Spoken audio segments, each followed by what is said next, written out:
What's up, YouTube, and welcome to Codename Scream. I am that horror guy. And I'm Mel. And welcome to another episode of With That Being Said. We are still in Halloween land. So what are we doing today? Today we are doing Halloween 5, The Revenge of Michael Myers. Released October 13th, 1989. It is an immediate sequel to the one we talked about in the last video. So if you haven't seen that one, pause it, go back to that one, watch this one, come back. It's immediate sequel to 4. Directed by Dominique Othenen-Gerard. It was written by him, Michael Jacobs, and Shem Bitterman. Produced by Ramsey Thomas, and then the only returning person from the prior movies, Alan Howarth, did the music. Who also did it in 4, which we totally did not talk about last video. We went a little off the rails in the last video, but you guys. No, we didn't. No. No. Oh. Well, before we go to dive into this one, we talk about the financials as usual. So we shot this movie on a $6 million, but we did. Yeah, totally. We did it. They shot it on a $6 million budget, grossed $11.6 million domestically in the U.S., and when you adjust that for 2021 inflation, we're looking at a $24.7 million. This one, to date, is still the lowest grossing film of the entire series. Shockingly. Yeah, opening weekend it did $5.1 million in the U.S., which, I mean, wasn't looking that bad, and then it just tanked. Mm-hmm. Just went barely over double that. Yeah, we were less than a year from the release of 4 and already getting the sequel. Mm-hmm. And we'll get into that here momentarily. But so we start off right from where 4 ends off. We get to see the mob once again, and we get to see Budget getting blown to bits, literally with a stick of dynamite again. And now we get to see Michael rushing down the creek, if you would. Creek. What do you, creek, whatever you want to call it. I'm just going to say both because I know I'm getting crap regardless. And he ends up getting out of the water and finds this little shack, and there's a bird that's annoying, and this little hermit dude who lives there, and he tries to kill him and ends up not having enough life left in him, I guess, if you would, and just falls over. And this guy proceeds to nurse him back to health for the better part of a year. And why? That guy clearly is a hermit. He doesn't know what's going on. He doesn't know who he's got him. If I were him, He just thought that's what people look like. He's never been outside his little crick home. Right. He's got his little bird, keeping him company all the time. But so fast forward to a year, and Michael is now back to being Michael, full health, and kills the guy. How ungrateful are you, really? Meanwhile, Jamie is in a children's psychiatric hospital, is mute, does not talk, and she's seeing Michael doing all this. She's mimicking some of the motions he's doing when he gets up, puts his mask on. Kills the guy, doesn't kill the bird, though. And then we get Loomis. Loomis returns. Still crazy. And she talks to all of them with a little chalkboard and whatnot. And so we spend the majority of this movie had no dialogue from Jamie whatsoever. And then they discover that she's got this telepathic link. When she is trying to help them.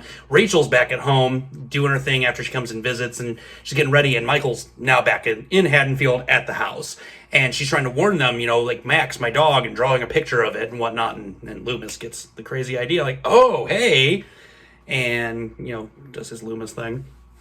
And they think they save Rachel, and then we get the Tweedledee Tweedledum cops with their own theme song and all. Yes. That were like, oh, you mean that dog that got away? And oh, we looked through this entire house, there's nothing. And come to find out they were wrong. Rachel ends up getting a pair of scissors to the neck, which I'll get into later on. That was not the death she wanted in the film whatsoever. Now we're left with Rachel's friend, I guess, that's kind of taking care of Jamie, coming and visit and whatnot. And she's got the biggest douchebag boyfriend in the world with a really sweet car, though. Unfortunately, Michael decides to take a little hand rake and scrape all the way across the car. And the guy freaks out, goes to try and fight him, and gets killed, shockingly. Well, he's got a mask of this thing. I don't even know what it was. It's either. Some stupid mask. Michael ends up using that for, a little bit, arguably a better mask than the one we had in 5, because once again, we have a terrible mask, and he doesn't even tuck it in this one. They just gave up at this point. They were just like, we already know these masks suck, so let's make it look even worse by not even tucking it in. Well, and it's crazy because they used a slightly different mask than the last one because they wanted to humanize him. Yeah. With his neck flap hanging out. Yeah, he looks real human. Yeah, because my neck's totally flat. Yours, we're totally... yeah, absolutely terrible. But, so we end up getting to, the party. There's always a party in these movies. And Michael just, one by one, just starts taking out people throughout the party and whatnot. And then ends up attempting to run over Jamie and her little friend at the time. And... we're going to just kind of jet just towards the end here. This one was good, but it was, again, we got over-the-top things. We got Loomis just being crazy the entire film and whatnot. But we get to the end where Loomis is using Jamie as bait for Michael. And this is after she successfully got Michael to take off his mask, which they used in the marketing of the film to, you're going to see him unmasked. You don't even see him. You gotta, you see the face through a silhouette, but she tries to, touch his face and he goes crazy. Well, now Loomis is using her as bait, tranks him, and then beats the hell out of him with a wooden plank. They end up getting to the police station at the end where we get the mysterious man in black. It won't be the last time we see him in the series. I corrected myself there. And we get just a bunch of gunfire craziness going on, and we see Jamie walking through, seeing everyone just dead, and the back door is open, and Michael's out, and she's crying and freaking out because he'll never die. She's talking about he's never going to die. And then we hit the end of the movie. You know what? The one thing I do not understand, how is Loomis everywhere that something is happening? Oh, yeah. That again, with my I need context from the last video. Maybe he's got a telepathic link. It's just like every time Jamie's freaking out, he's right there. And it's like he knows. Well, in the beginning when she's having her first thing and he's just like, oh, you know what you did to your foster mother. Oh. As if this child hasn't had enough trauma. No, I need you to write. You know what you did. You know where he's at. But any fun facts about Halloween 5? Sure, yeah. Let's talk about what people thought about it first. Yeah. So the lowest of the Halloween movies, the critic score, absolute lowest, at 12%. The critics did not like this movie at all. Nope. Audience liked it a little bit more, sits at 37%. Definitely not the lowest in the Halloween franchise, but definitely the lowest so far as the critic score goes. So as far as some fun facts, the writer-director duo from the last film, McElroy and Dwight Little, they passed on the opportunity to work on 5. They were given the opportunity. They're like, no, we don't think we can top that. We made the best movie we could. We can't top this. So I don't know if they thought they made a great movie or if they just thought they just didn't have 11 days to write again. Yeah, exactly. Really, they're like, we don't have crunch time. We're not going to do this. Sorry. So in the much rotating staff of this movie, the Mustafa Akkad, he fired the first screenwriter that was initially hired because he wanted to explore Jamie inheriting Michael's evil. He wanted to go into it more and how that happened. And Mustafa was like, no, not happening. So he gave him the axe, which I would have loved that because I would have loved the context of that too. But yeah, so they fired him. And then the director, Dominique, he met with the writers who ended up writing this film, and he actually, they presented him with their script, their finished script, and he tore it up and threw it in the garbage right in front of him.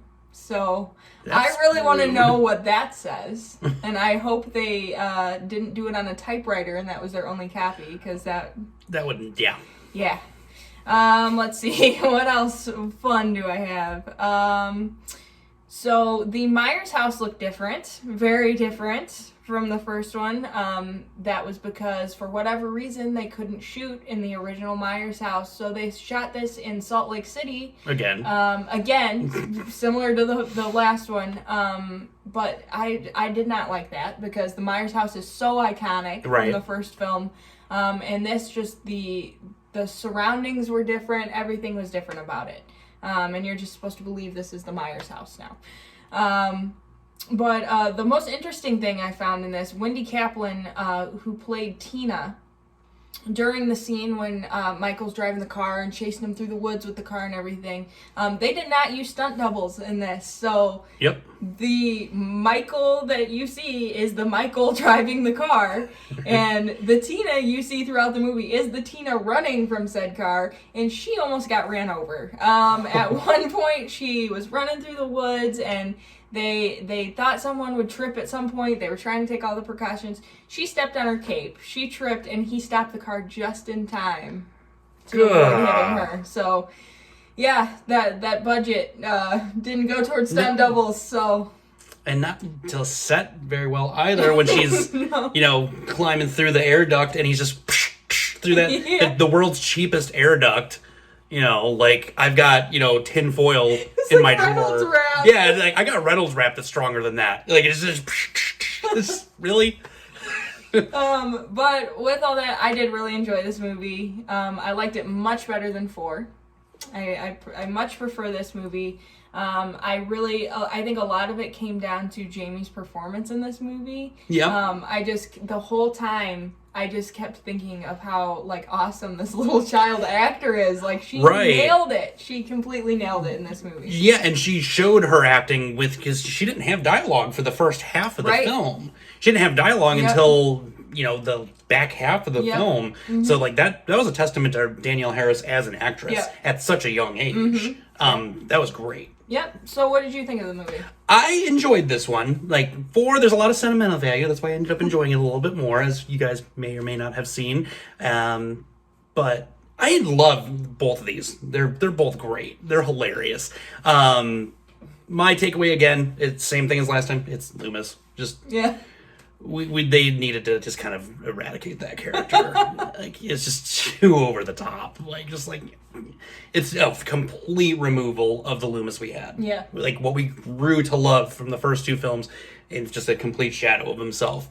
We mentioned, Jamie not having dialogue. I really appreciated that. Mm-hmm. And I liked the bringing in the more 80s music and keeping up. We were at the tail end of the 80s, but they were still staying relevant and being able to play music and attract an audience at that time. Mm-hmm. I also love the comedy aspect in certain ways, especially with the car scene with the rake. That was hilarious. Yeah. So there was a lot of little things like that about it, and I think the cinematography was much better. Oh yeah, definitely. Yeah, that's where they did good with the budget. Yep. Yeah, they didn't blow it all to hell. Literally. Well, they did in the beginning, but I'm pretty sure it was just be real. But I like how we talk about how we would budget these movies so much better. Yeah. We're this is what we would do. Yeah. This is what we would do if you gave us the money to do it. And I would probably be the one hey, we're going to blow stuff up. I'm going to need you to take this $1.50 and go find me a mask. I'm going to go blow the hell out of that house real quick.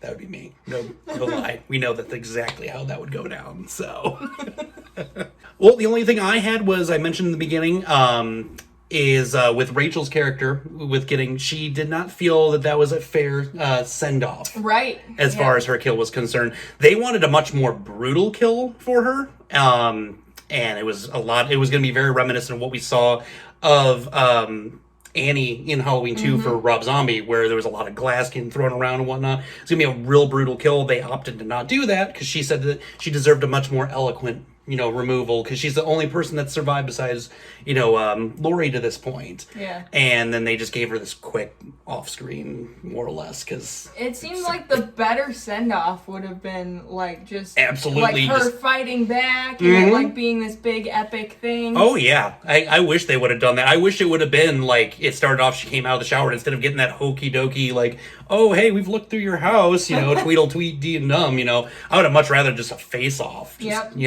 fighting for it, and that would have been awesome. But again, we're talking we could shoot this movie better. We probably could. Let's be real. So that's what we got for Halloween 5.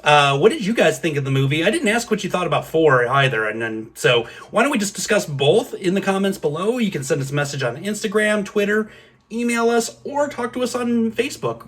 There are links provided in the description below. Let's talk about both. What did you think? Which mask was worse, even? I'm going to say this one. Definitely, I still think 4 is worse. Tuck it in, and just so. Next week we're gonna start off. With that being said, with Halloween 6, The Curse of Michael Myers. Real excited to talk about that one. So, you guys won't want to miss that. So, with that being said, scary later, YouTube.